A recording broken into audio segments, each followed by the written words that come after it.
Magandang araw mga bata! Ngayong araw na ito ay tatalakayin natin ang mga salik na nagbigay daan sa pag-usbong ng nasyonalismong Pilipino. Most Essential Learning Competency o MELC na ipaliliwanag ang mga salik na nagbigay daan sa pag-usbong ng nasyonalismong Pilipino. Mga layunin. Number 1. Natutukoy ang mga salik na nagbigay daan sa pag-usbong ng nasyonalismong Pilipino. Number 2. Na ibibigay ang epekto ng kaisipang La Ilustrasyon o Age of Enlightenment sa makabayang nasyonalismo. Number 3. Na pahahalagahan ang mga salik na nagbigay daan sa pag-usbong ng nasyonalismong Pilipino. Ang mga pandaigdigang pangyayari ay nagkaroon ng epekto sa kolonyal na patakaran at mga pangyayari sa Pilipinas noong ika-18 siglo. Partikular sa mga pandaigdigang pangyayaring ito ay ang paglipas ng merkantilismo at pagsisimula ng malayang kalakalan, pagwawakas ng kalakalang galyon noong 1815, at ang paglaganap ng kaisipan mula sa Age of Enlightenment ng Europe na kilala bilang La Ilustrasyon sa Spain, na nagresulta sa pagbuo at pagpatupad ng Cadiz Constitution ng 1812 sa Spain. Ang mga pandaigdigang pangyayaring ito ay nagkaroon ng epekto sa pagkabuo ng kamalayang makabayan at pakikibaka ng mga Pilipino. Kasabay ng paglipas ng merkantilismo at pagtatapos ng kalakalang galyon, ay may mga pangyayari rin sa labas ng Pilipinas na nakaimpluwensya sa diwang makabansa ng mga Pilipino. Kabilang dito ang pagbukas ng Suez Canal at paglahok ng Pilipinas sa malayang kalakalan, pag-usbong ng ilustrado, at ang pagpasok ng liberal na kaisipan. Mga salik na nagbigay daan sa pag-usbong ng nasyonalismong Pilipino. Number 1. Pagbubukas ng Suez Canal. Noong ika-17 ng Nobyembre 1869, binuksan sa pandaigdigang kalakalan ang Suez Canal. Sa pagbubukas ng kanal na ito, higit na napadali ang pag-angkat ng kalakal at pagdating ng kaisipang liberal mula sa Europe patungo sa iba't ibang panig ng daigdig. Napaikli sa isang buwan ang paglalakbay mula sa Europe patungo sa Maynila. Bunsod nito ay dumami ang mga dayuhang naglakbay sa Pilipinas, dala ang sariling mga pananaw, kaisipan, at kultura. Gayon din ang mga Pilipinong nakapaglakbay palabas ng bansa. Nakarating din sa Pilipinas ang mga aklat, pahayagan, at iba pang babasahing mula sa Europe at Amerika na naglalaman ng mga kaisipang liberal na may kaugnayan sa kalayaan, pagkakapantay-pantay, pagkakapatiran, at kapayapaan. Malaki ang naging epekto ng pagbubukas ng Suez Canal hindi lamang sa Pilipinas kundi sa Asya at sa buong mundo. Narito ang ilan sa mga ito. Noong panahon ng kolonyalismo ay naging daan ito upang magkaroon ng pagpapalitan ng ideya mula Europa at Pilipinas. Dahil sa Suez Canal, ay nadagdagan ang mga Pilipinong nakapag-aral sa Espanya at sa iba pang bahagi sa Europa. Dahilan upang magising ang mga ito sa tunay na kalagayan ng kanilang mga naiwan sa kolonya. Isa pa sa nagawa nito ay ang pagiging direkta ng pakikipag-ugnayan ng Pilipinas sa Espanya, hindi tulad ng dati na kailangan pang tumawid ng dagat Pasipiko o Pacific Ocean patungo sa Mexico upang maipahatid ang kailangan sa Espanya.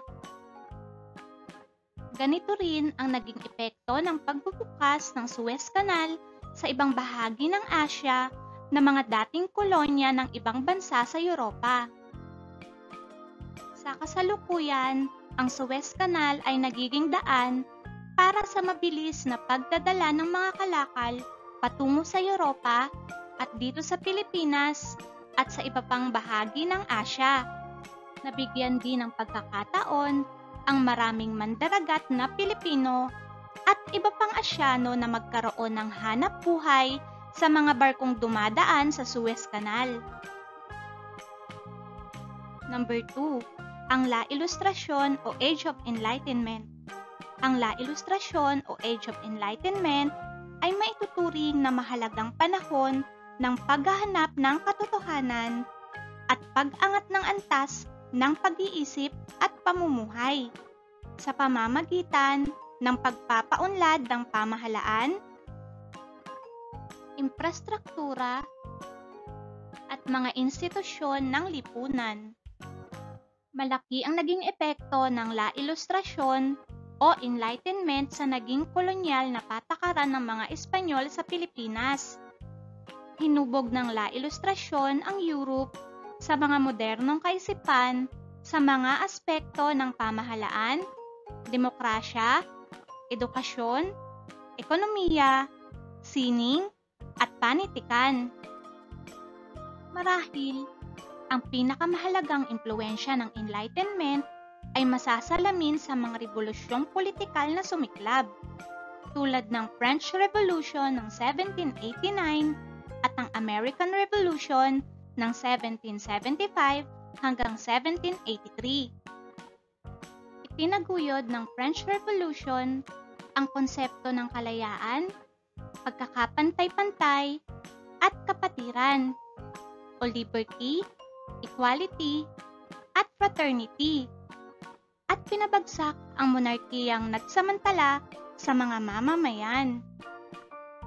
Gayon din ang American Revolution, liban sa pagtutol sa mga buwis at regulasyon sa kalakalang ipinatupad ng mga British, ay sumiklab upang ipaglaban ang kasarinlan at itaguyod ang karapatang konstitusyonal, popular na soberanya, at batas, mga konseptong umusbong mula sa Enlightenment. Epekto ng La Ilustrasyon sa Pilipinas. Ang deklarasyon ng Cadiz Constitution sa Pilipinas noong 1813 ay lumikha ng matinding reaksyon mula sa hanay ng mga Pilipino. Ang pagpapatupad nito ay nangangahulugang kailangang ipatigil ang ilang mahigpit na patakarang pang-ekonomiya ng Spain sa Pilipinas tulad ng sapilitang paggawa at pagbabayad ng buwis. Hindi man ganap na naipatupad ang Cadiz Constitution sa Pilipinas, nagdulot ito ng iba't ibang reaksyon sa mga Pilipino. Halimbawa nito ay ang pag-aalsa ng mga katutubo ng Sarat Ilocos Norte noong 1815. Para sa mga katutubo, ang hindi pagpapatupad sa nasabing konstitusyon ay pakana lamang ng pamahalaang kolonyal upang maipagpatuloy ang pang-aabuso sa mga Pilipino sa pamamagitan ng sapilitang paggawa at pagpapataw ng buwis. Kumalat ang pag-aalsa sa mga karatig na bayan sa Ilocos. Tinaslang ng mga katutubo ang mga prinsipales na itinuring nilang kasabwat ng pamahalaang kolonyal sa pang-aabuso sa kanila. Biguman ang mga pag-aalsa, malinaw na pinukaw ng kaisipang La Ilustrasyon at Cadiz Constitution ang kamalayan ng mga Filipino tungkol sa kanilang mga karapatang dapat tinatamasa sa buhay.